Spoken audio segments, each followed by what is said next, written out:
नमस्कार, मैं अनीता चौधरी और प्रेरणा विमर्श इस कार्यक्रम में आप सभी का स्वागत है।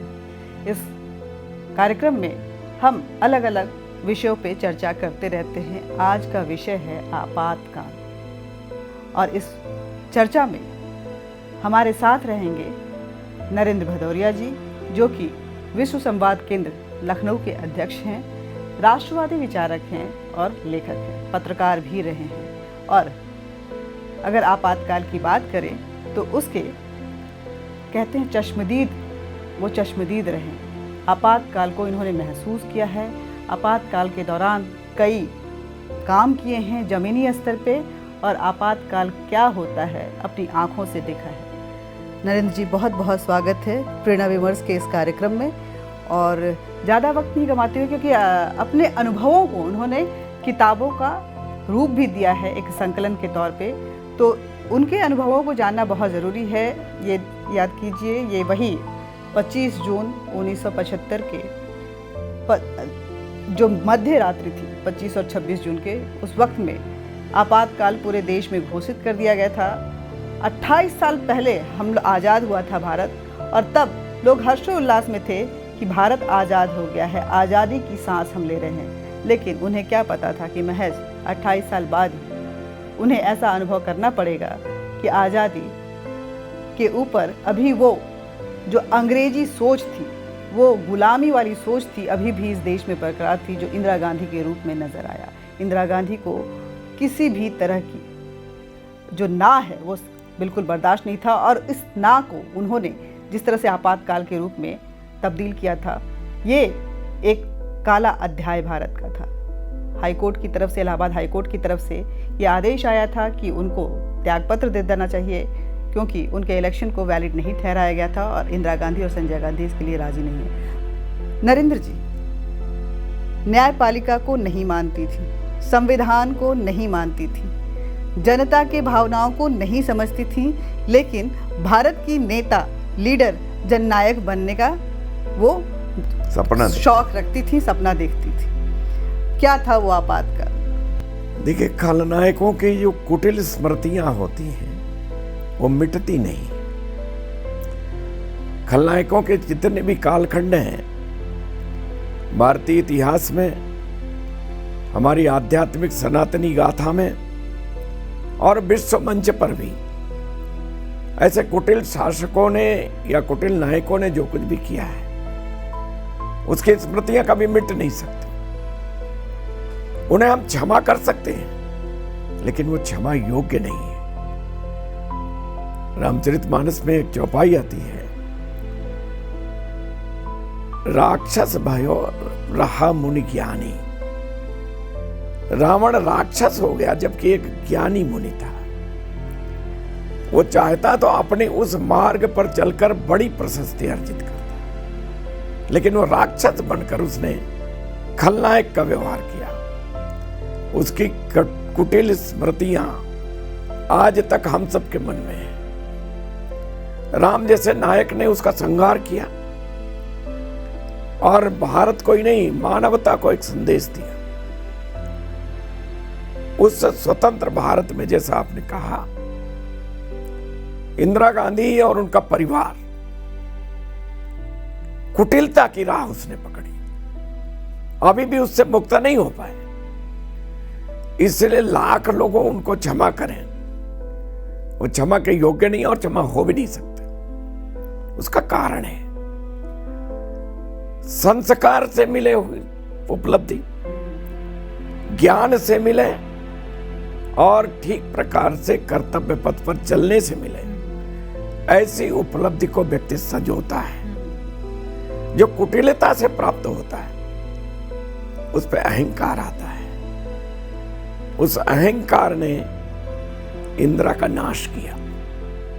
मैं नाश शब्द जानबूझकर प्रयोग कर रहा हूं। भारत जैसे देश में जहां छोटे से कण कण को शंकर माना गया है, जहां पर अच्छाइयों को चुन चुन कर बीनने की प्रवृत्ति है, ऐसे देश में डंडे के बल पर पूरे 100 करोड़ लोगों को हाँकने की प्रवृत्ति, ये संभव नहीं थी। ये डंडे की जोड़ पे आप बोल रहे हैं नरेंद्र जी, क्या वो डंडा क्या था? डंडे के जोड़ पर जो आपातकाल इन्होंने लागू किया, वो जनता पर आक्रमण था। 10 दिन के भीतर 37,988 समाज के ऐसे सक्रिय कार्यकर्ता जेल में ठूस दिए गए।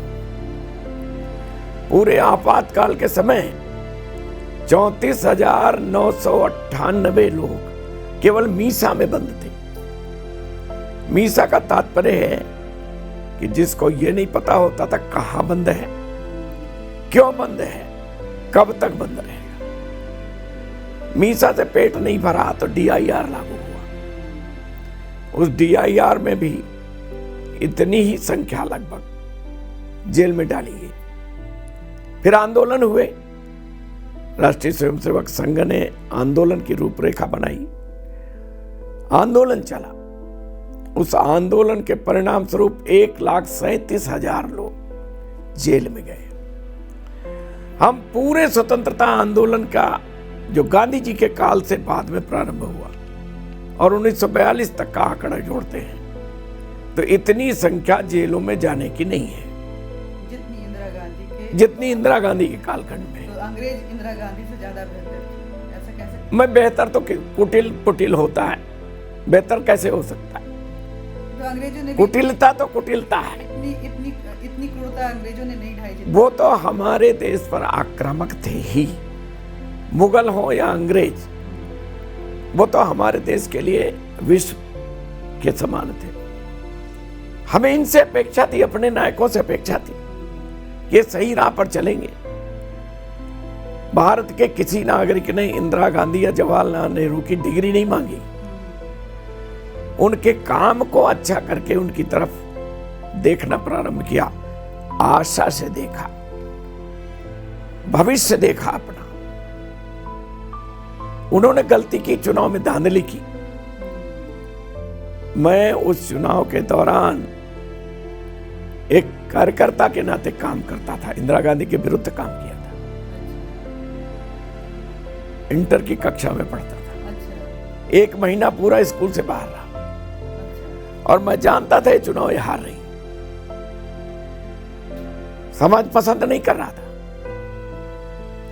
जो महिला 71 के चुनाव में, 71 के जो बांग्लादेश का गठन हुआ, सृजन हुआ, उसमें महानायिका के रूप में चुनी गई हो, समाज ने स्वीकार किया हो, उसका घमंड इतना ऊपर उठ गया कि वो नीचे आ नहीं था, धराशायी हो गई। क्रूरता की कई कहानियां बताई जाती हैं। मैं तो शायद उस दौर की साक्षी नहीं हूँ, लेकिन बताया जाता है कि लोगों के ऊपर जो अत्याचार ढाए गए मीसा के अंतर्गत, आपातकाल में खासकर एक अभियान चला नसबंदी का, महिलाओं पुरुषों की नसबंदी। यह हिटलर के कालखंड में जर्मनी में पहली बार हुआ था। हिटलर का कहना था कि जो गरीब है उसको बच्चे पैदा करने का अधिकार छीन लेना चाहिए, क्योंकि वो अपने जैसे पैदा करेगा, इसलिए उनको नष्ट कर दो, उनका जन्म बाधित कर दो। 14,75,000 का आंकड़ा जर्मनी देता है। भारत में जो नसबंदी अभियान इंदिरा गांधी और संजय गांधी उनके बेटे ने शुरू किया, 62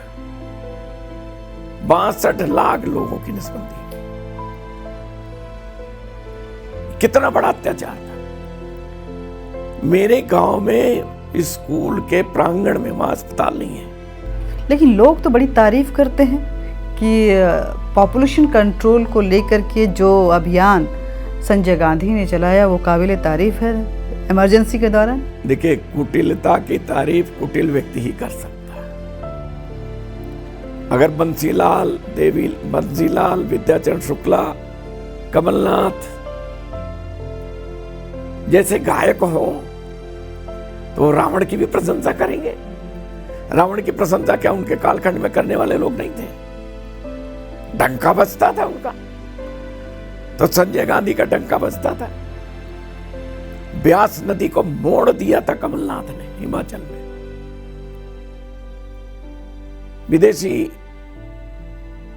इंडस्ट्री को लगाने के लिए उस समय कहीं इंडस्ट्री लगनी है, कमलनाथ की जेब गरम करो, चाहे जो कुछ पाओ। अच्छा, नसबंदी में क्या सिर्फ नसबंदी हो रहा था या यो मतलब कि ठीक है नसबंदी पॉपुलेशन कंट्रोल के लिए अगर हो रहा हो, सिर्फ नसबंदी हो रहा था या उसके तहत सारे नियमों का उल्लंघन करते हुए लोगों के साथ ज्यादतियां हो रही थी? देखिए, उत्तर प्रदेश, बिहार और झारखंड, छत्तीसगढ़, ये जो इलाके, मध्य प्रदेश, इन क्षेत्रों में जो नसबंदी का अभियान चला, कोटा तय किया गया था। लेखपाल से लेकर के स्कूल के चपरासी, मास्टर, सबको इतनी नसबंदी करानी, हाका लगता था गांव में, पकड़ के लाए जाते थे। 74 साल के लोगों की नसबंदी, युवा लोगों की नसबंदी। नसबंदी करने वाले कौन? जो सफाई कर्मचारी अस्पताल का है, कोई टेक्नीशियन नहीं। 17 महिलाएं झारखंड में मर गई थी। 7 दिन के भीतर 17 महिलाएं मरी, एक ही दिन में नसबंदी हुई थी। मेरे गांव में पति पत्नी ससुराल से लौट रहे थे, दोनों को पकड़ के ले गए। 2 बच्चे थे उनके, दोनों की नसबंदी कर दी। महिला 1 महीने में मर गई, पुरुष ने डूब करके आत्महत्या कर ली। ये जातियां हो रही थी। जो खेतों में बिताते थे, घरों में नहीं रहते थे पुरुष। वृद्ध महिलाओं को छोड़कर महिलाएं भी जंगल में जाती थी, वहां रहती थी। क्या परिस्थितियां थी गांवों में, कोई सोच नहीं सकता।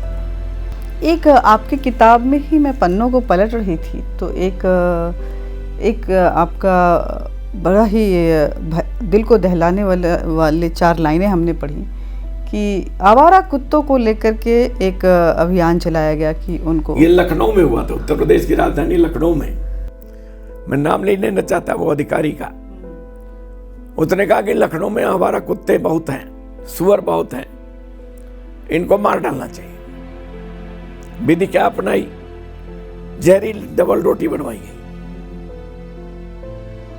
बेकरी से जहरीली डबल रोटी नगर पालिका की गाड़ियों से पूरे शहर की गलियों में बितरा दी।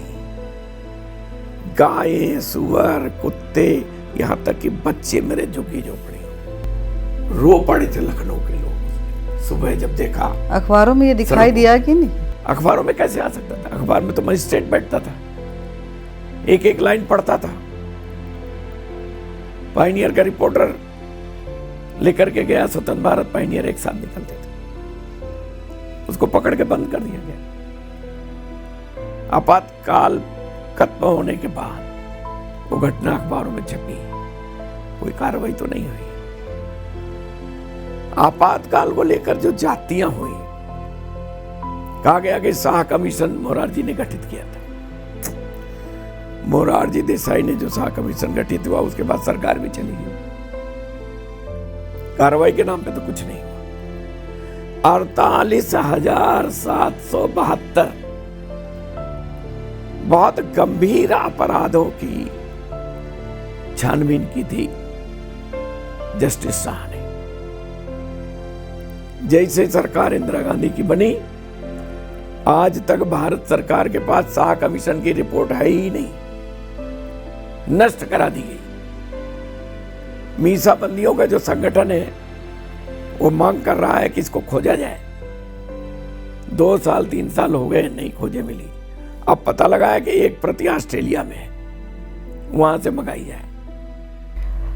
आपातकाल की अगर बात करें तो इंदिरा गांधी, आज के कांग्रेस की अगर बात करें तो कांग्रेस बार बार ये दुहाई देती रहती है, बार बार रोती है कि संविधान का उल्लंघन हो रहा है, संविधान खतरे में है। संविधान को लागू, जो मौजूदा सरकार है वो पूरी तरह से पालन उसका नहीं कर रही है, संविधान के नियमों का। लेकिन ये 29 जुलाई 1976 की बात है। कांग्रेस, अखिल भारतीय कांग्रेस कमेटी की बैठक थी और उस बैठक में इंदिरा गांधी ने कहा था कि संविधान हमारे पांव की बेड़ियां हैं। न्यायपालिका संविधान का बखान इस तरह से करती हैं कि हमारे बढ़ते कदम को रोकती हैं। इसमें बदलाव जरूरी है। ये एक बार नहीं, कई बार ये बातें बोली गई कि संविधान को बदलने की ज़रूरत है।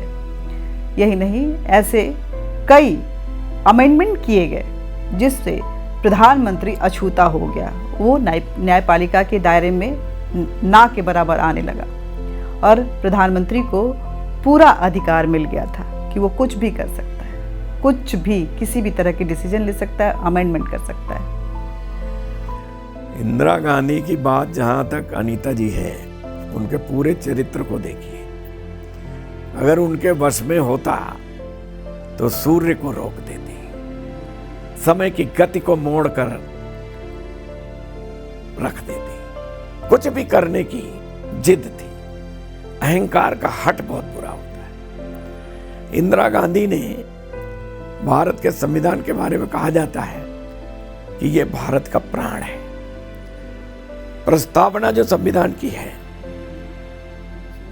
वो प्राण है, उसको बदला गया। वो अब भी वो बदलाव वापस नहीं हुआ। धर्मनिरपेक्ष सेकुलर शब्द के नाते सेकुलर और सोशलिस्ट ये शब्द हमारे संविधान में क्यों जोड़े गए?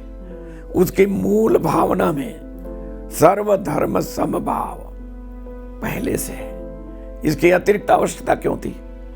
क्योंकि इंदिरा गांधी को उस कालखंड में जो कम्युनिस्ट ताकतें थीं विदेशों से, वो उनकी गोद में बैठ रही थी। भारत में तानाशाही, कम्युनिज्म की तानाशाही। क्या आपको लग रहा था कि भारत उस आपातकाल के एक लिटमस टेस्ट था, एक प्रयोग था जिससे कम्युनिज्म को यहाँ पे इम्प्लीमेंट किया जा सके? देखिए, हम घिरे हैं कम्युनिज्म से, घिरे हैं। किसी देश का नाम लेने की आवश्यकता नहीं,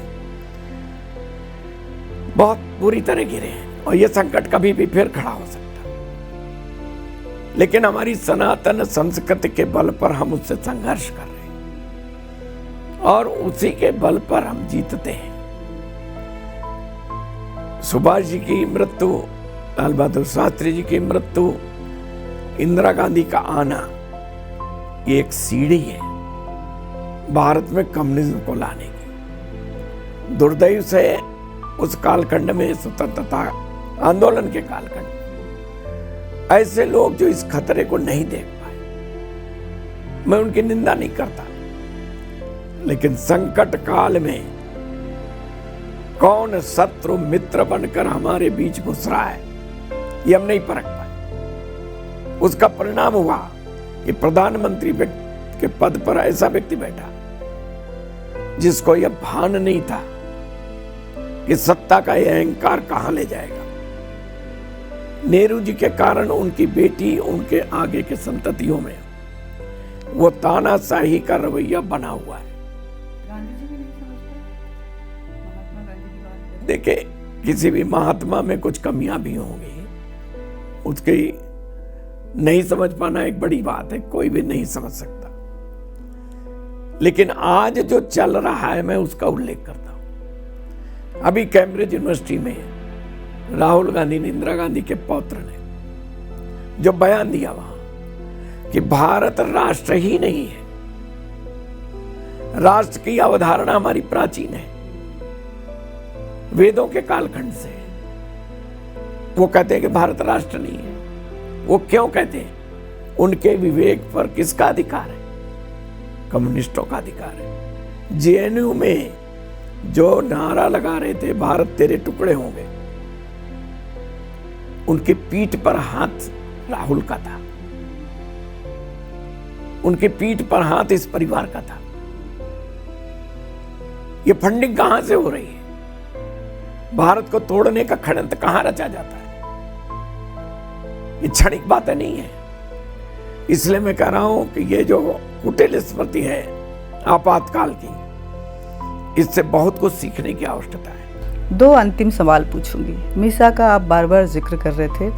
मीसा के दौरान कई ऐसी दर्दनाक कहानियां मेरे सुनने में आती हैं, अपने फादर से भी, अपने पिताजी से भी हमने सुना, आप लोग जैसे वरिष्ठों से भी सुनते रहती हूँ। और कुछ उल्लेख आडवाणी जी और अटल जी के किताबों में भी हमने पढ़ा है। उन्हीं में से एक जिक्र होता है स्नेहलता रेड्डी, जो कि साउथ की, दक्षिण भारत की मशहूर अभिनेत्री थी उस समय में। उनको बंद कर दिया गया था। कहते हैं कि वो यातना इतनी दर्दनाक थी कि अटल जी और आडवाणी जी, जो कि उसी जेल में बंद थे, वो रात भर सो नहीं पाते थे।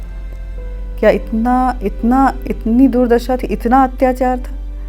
देखिए, अत्याचार की चीत्कार उस समय ऐसी थी कि पूरे राष्ट्र को नींद नहीं आती थी। गांव से शहरों तक कोहराम मचा हुआ था। कब किसका बेटा कब पकड़कर कहां चला जाए, किसको कितना मारा जाए। आप समझिए, 74 साल का एक व्यक्ति आंदोलन करके जाता, किसान था, बड़ा किसान था, लेकिन सामाजिक कार्यकर्ता था, संघ का स्वयंसेवक था, बीमार था। उस दिन वो लाठी डंडों से मार रहे थे उन्नाव की कोतवाली में। उसने कहा, मुझे मारिएगा नहीं, मेरी तबीयत ठीक नहीं। उसके मुंह पर सीधे बूट मारी, 2 दांत टूट गए, पूरा मुंह फट गया। जेल में ले जाकर ठूस दिया। वहीं पर एक शांतन नाम का युवा कार्यकर्ता था, मेरे साथ पढ़ता था, उस दिन पकड़ गया। 17 दिन तक अपने नित्य कर्म नहीं कर सकता था। नाखून उखाड़े गए थे प्लास से, आलपिन घुसेड़ी गई थी, 7 उंगलियों में 5 एक तरफ। आप कल्पना कर सकते हैं अत्याचार की क्या सीमा थी। राजकुमार नाम का एक लड़का था, राम कुमार एक था, वैभव कृष्ण एक था, बनारस का जवाहर नाम का कार्यकर्ता। कुत्ते छोड़ दिए, डिप्टी एसपी ने 2 विदेशी कुत्ते पाल रखे थे, आक्रामक थे। 13 घाव लगे थे, मन में मांस नोच लिया। एक घटना नहीं है। 63 साल की एक बूढ़ी मां को, जो विकलांग थी, उसके कमर में लात मार दी क्योंकि उसने संघ के एक प्रचारक को भोजन नहीं दिया।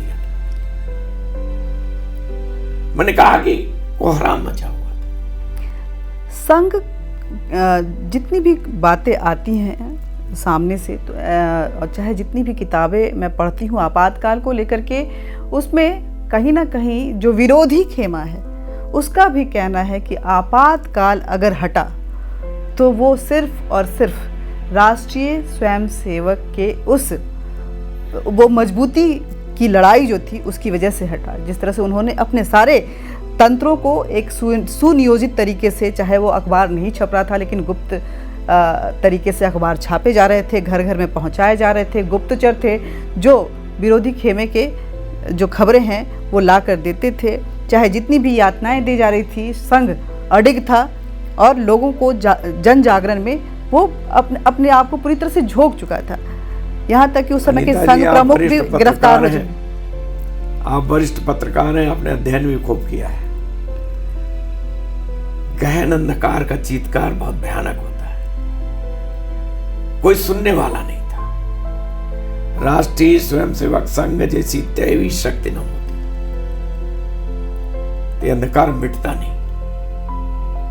आज हम उन कम्युनिस्ट देशों की तरह करा रहे होते जिनको आंख उठाकर देखने, आवाज निकालकर बोलने की शक्ति नहीं है। भूल चुकी है उनकी आबादी कि ये भी कोई शक्ति होती है।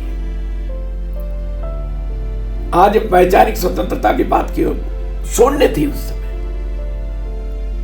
आडवाणी जी की पुस्तक में 19 जजों के नाम लिखे हैं जिनको प्रताड़ित किया गया था। जैसा चाहे डिक्टेट करते थे इंदिरा गांधी का बेटा। ये जजमेंट देना है इसमें। पूरे संविधान को जिसने कुचल दिया हो, न्यायपालिका को कुचल दिया हो। एक सबसे बड़ी बात थी कि कार्यपालिका, इसने देश की जनता के साथ बहुत बड़ा धोखा किया। कार्यपालिका के गिने चुने लोग रहे होंगे जिन्होंने संभल कर कदम उठाए, लेकिन विरोध तो नहीं किया। उन्होंने तो जनता को कुचलने में इंदिरा गांधी की इच्छा से बढ़कर काम किया। प्रशासनिक तंत्र और पुलिस घनघोर है। और सबसे बड़ी बात है कि इसके लिए न तो इंदिरा गांधी के परिवार ने आज तक क्षमा मांगी, न कार्यपालिका ने क्षमा मांगी। ये होना चाहिए था, बिल्कुल। और देश के साथ ये तब तक ये दर्द नहीं मिट सकता जब तक ऐसी शक्तियों को रोकने की क्षमता जनता में नहीं आई। सबसे बड़ा दुर्भाग्य यह हुआ, लोग कहते हैं, मतलब कितनी भ्रांतियां अभी भी फैलाई जाती कि इंदिरा गांधी ने एक कदम उठा तो लिया, लेकिन बाद में उनको बोध हुआ कि वो आपातकाल नहीं रहना चाहिए, जनता के बीच जाना चाहिए। ये गलत बात है। इंटेलिजेंस एजेंसियों ने उनको कहा कि आपातकाल मत हटाओ, ऐसी परिस्थिति में चुनाव कराओ, लोग डरे रहेंगे, विपक्षी नेता जेल में रहेंगे, जनता मारे भय के या तो वोट नहीं करेगी, और करेगी तो आपको करेगी, प्रशासन आपको वोट दिला देगा। लेकिन धन्य है राष्ट्रीय स्वयंसेवक संघ, जिसने विपक्ष के उन धुरंधरों को, जो विवेक जिनका शून्य हो चुका था आपातकाल की कराह में, उनको जगाया कि आओ खड़े हो, हम हैं, डरो मत, हम हैं। हम कौन? गांव-गांव का कार्यकर्ता, सामान्य स्वयंसेवक, उसकी शक्ति से वो दल बना। कुछ राम सेवक दल भी उस समय जब नहीं, जो पार्टी बनी, चुनाव हुए। कैसा दुर्भाग्य, जब प्रधानमंत्री बनने की बारी आई, 3 दावेदार खड़े हो गए। मोरारजी भाई थे ही, चौधरी चरण सिंह हमें चाहिए, और हमारे हरिजन नेता जगजीवन राम जी हमें चाहिए। जेपी ने बड़ी मुश्किल से 2 लोगों को बिठाया, मोरारजी की जिद को पूरा किया, लेकिन आगे जैसा होना था वो हुआ। एक बड़ा कारण उसके पीछे था, उस दल के टूटने का। इंदिरा गांधी की बी टीम उस पार्टी में विपक्ष के खेमे में घुस गई, क्योंकि उसको रोकने का कोई द्वार नहीं था, जो चाहे आ रहा था। जिन्होंने जातियां की थी, चाहे मोती नंदन बहुगुणा हो, मैं एक नाम लेने से क्या, असंख्य लोग घुसे हुए थे, और घुसकर उन्होंने बी टीम का काम किया, इंदिरा गांधी के लिए मार्ग खोल दिया। संघ से कहा गया कि तुम दोहरी सदस्यता के लोग क्या कर रहे हो यहाँ? अरे संघ के स्वयंसेवकों ने तो खड़ा किया था, वो न टिकट मांग रहे थे, न मंत्री बनना चाह रहे थे। आपातकाल के बारे में जितनी भी बातें की जाए वो कम ही रहेंगी, क्योंकि अत्याचार इतनी ज़्यादा थी, इंदिरा का अत्याचार जारी था। विरोधी दल जो है वो जेल में बंद थे, आवाज़ कहीं उठ नहीं सकती थी, अखबारों पे सेंसरशिप लगा हुआ था, और जनता के बीच जो अत्याचार हो रहे थे उसकी पूरी खबरें पहुंच नहीं रही थी। राष्ट्रीय स्वयंसेवक संघ पे भी बैन लगा दिया गया था, लेकिन अंदर ही अंदर जिस तरीके से एक संगठित व्यवस्था को बनाते हुए आरएसएस ने अपने मजबूती के साथ इस कार्य को अंजाम दिया कि जनता को जागरूक करना है, जन जागरण फैलाना है। अगर चाहे जितनी भी ताकतें हों, जैसा कि नरेंद्र भदौरिया जी ने बताया कि अगर राष्ट्रीय स्वयंसेवक संघ इस देश में है और सनातन परंपरा जिंदा है, तो इस राष्ट्र का कोई बाल भी बांका नहीं कर सकता है। नमस्कार।